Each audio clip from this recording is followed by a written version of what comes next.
Syafaat itu kira-kira kalau sekarang rekomendasi.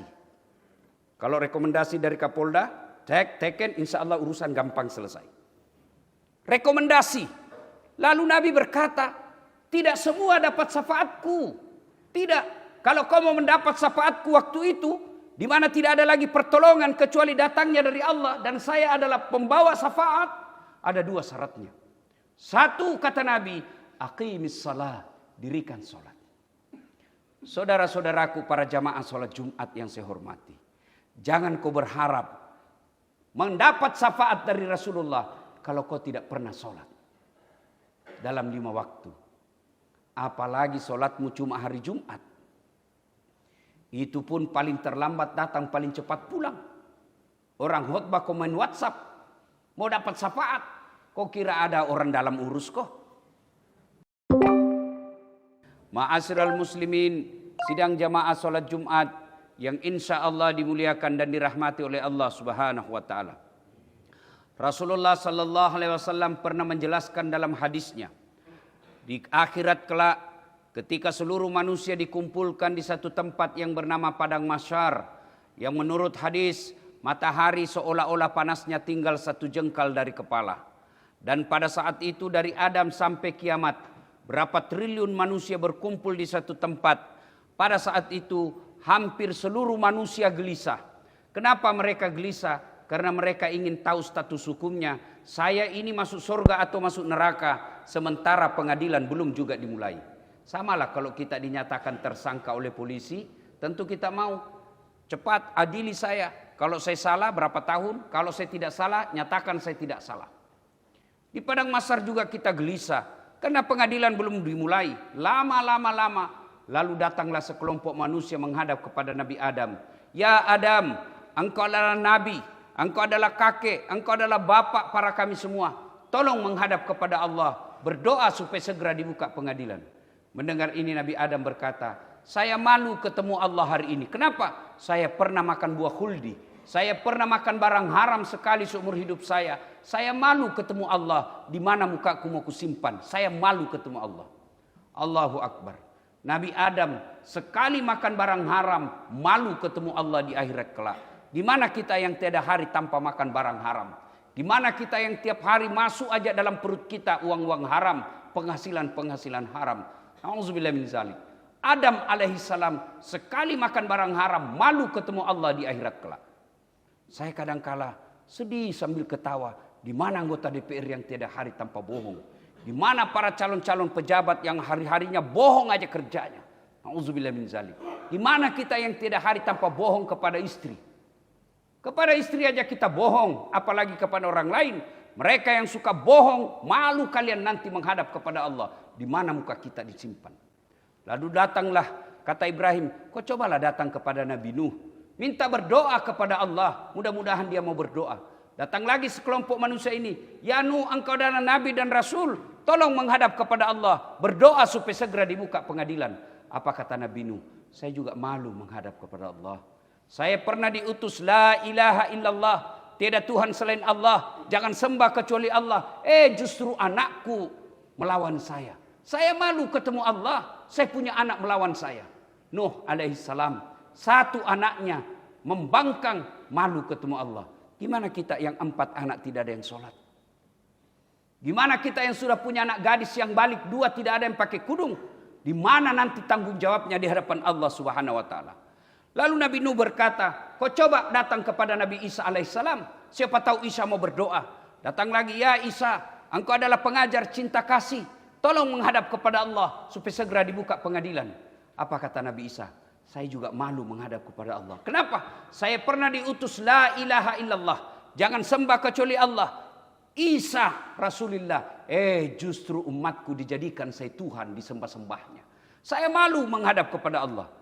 Lalu Nabi Isa alaihissalam berkata, coba kau datang kepada Muhammad. Mudah-mudahan beliau mau berdoa. Datanglah sekelompok manusia ini menghadap kepada Nabi Muhammad. Ya Muhammad, engkau adalah kekasih Allah. Yang tidak diciptakan langit dan bumi ini kecuali Allah persembahkan kepadamu.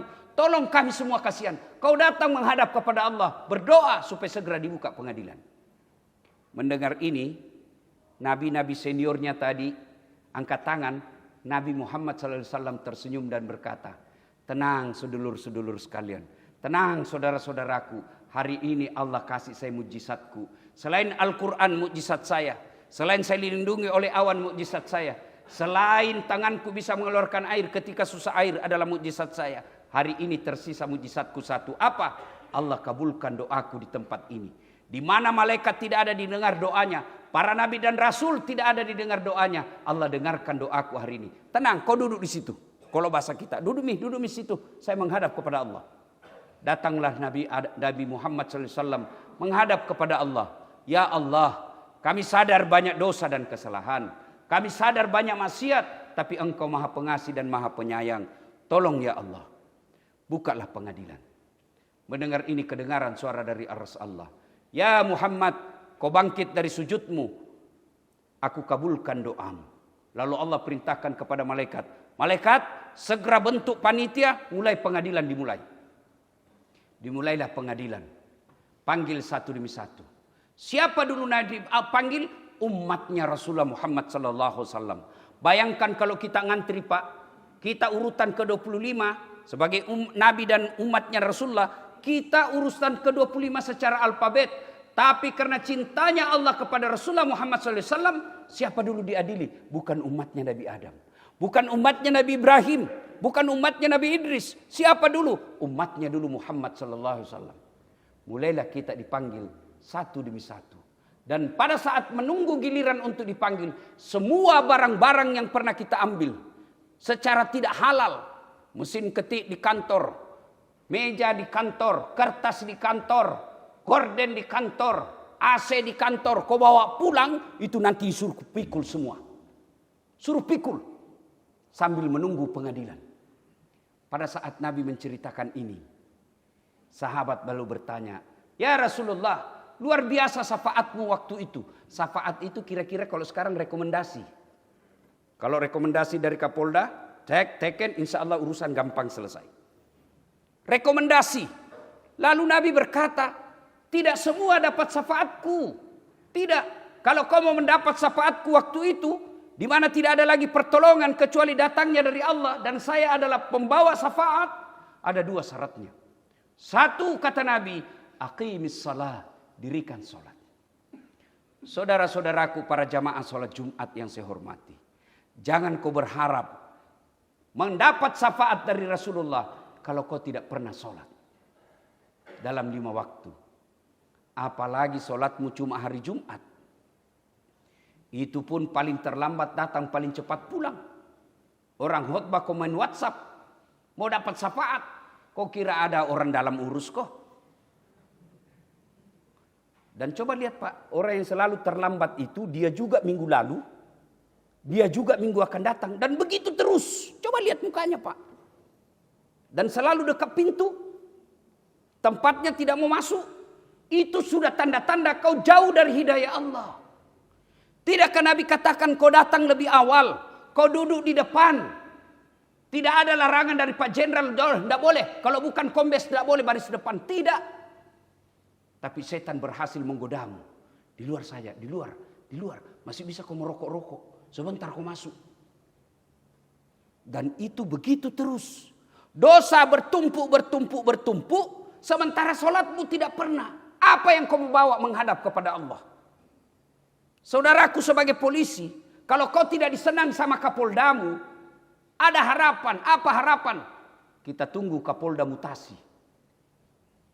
Kamu ditugaskan suatu tempat yang tidak nyaman, di sana pun kau menderita, masih ada pilihanmu. Apa pilihanmu? Pensiun dini, selesai.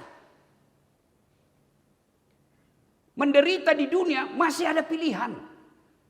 Tapi kalau kau masuk kubur, ada pilihanmu. Tidak enak, keluar dulu. Dan orang yang menderita di kuburnya, al-mutakhawil bis shalah, yang menganggap enteng solat. Saudara Bapak Ibu yang saya muliakan, kecil buat Allah kalian kasih sekolah, naik pangkat. Kecil buat Allah kasih kau jabatan. Allah cuma minta dekati saya.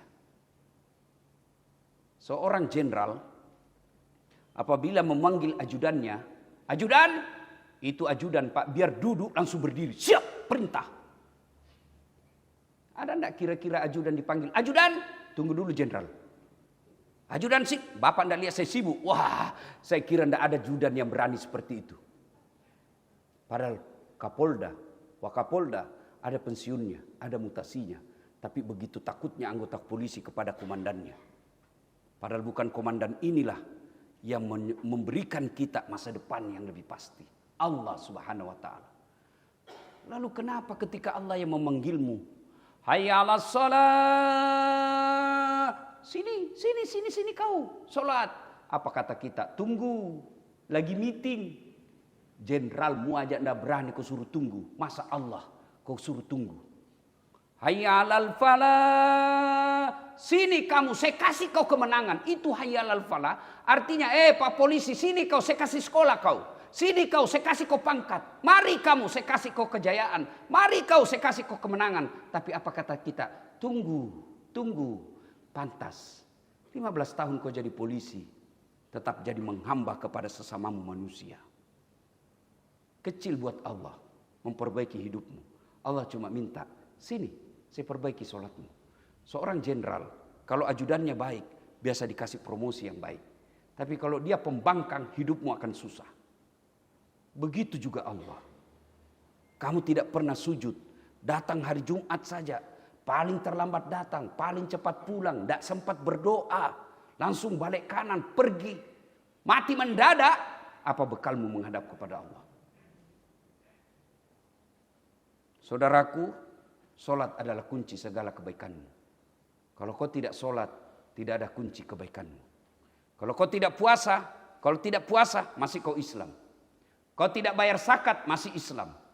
Tidak bayar haji, masih Islam. Tapi begitu kau tidak solat, jelas kata Nabi. Orang yang tidak solat, kafir di hadapan Allah. Batas antara kekafiran dan keislamanmu adalah solat. Ketika kau tidak solat, kau kafir di hadapan Allah. Jumat ini, saya mengajak kepada diri saya dan kita semua. Mari, jangan anggap remeh perintah solat. Solat paling gampang dilakukan. Bapak puasa 30 hari lapar. Bapak bayar zakat perlu modal. Bapak haji perlu ngantri. Tapi solat yang penting ada kemauan, dapat. Bisa dilakukan di kantor. Bisa dilakukan di atas kendaraan. Bisa dilakukan kapan saja dan di mana saja. Yang penting ada niat melakukannya. Allah mudahkan. Yang kedua, jika ingin mendapat syafaat dari Rasulullah, perbanyak menyebut namaku, kata Nabi. Yaitu salawat kepada Rasulullah Muhammad SAW. Allah perintah solat, Allah tidak menunaikan solat. Allah perintah puasa, Allah tidak berpuasa. Allah perintah haji, Allah tidak menunaikan ibadah haji. Tapi ketika Allah perintah kita untuk solawat. Innallaha wa malaikatahu yusalluna ala nabi. Para malaikat, Allah dan para malaikatnya bersalawat kepada Rasulullah. Maka wahai orang-orang yang beriman, kata Allah, bersalawatlah kalian kepada Rasulullah dengan sebaik-baik salawat. Bapak-bapak tidak ada kegiatan. Barangkali di pos polisi, aman kendaraan tidak ada masalah. Bapak sambil duduk-duduk bersalawat kepada Nabi. Niatkan untuk memudahkan pekerjaan dan rezeki Bapak. Masa Allah tidak kabulkan? Perbanyak bersalawat. Karena salawat itulah wujud kecintaan kita kepada Nabi. Dan kalau cinta kepada Nabi, Allah mudahkan urusan kita. Kenapa? Saya kasih contoh sederhana. Saya bersahabat dengan Bapak. Ada anak saya nakal. Dia ganggu terus Bapak. Begitu saya wafat, datang anak saya minta tolong sama Bapak. Pak, tolong saya mau bayar. Bapak ingat ini anak kurang ajar. Tidak pernah dikasih tenang, saya sebagai tetangganya. Tidak mau dibantu. Datang istrinya. Tolong dia Pak. Jangan kau lihat dia. Ingat bapaknya. Oh iya, bapaknya teman saya. Akhirnya apa? Bapak menolong dia. Bukan karena lihat anaknya. Tapi mengenang jasa bapaknya.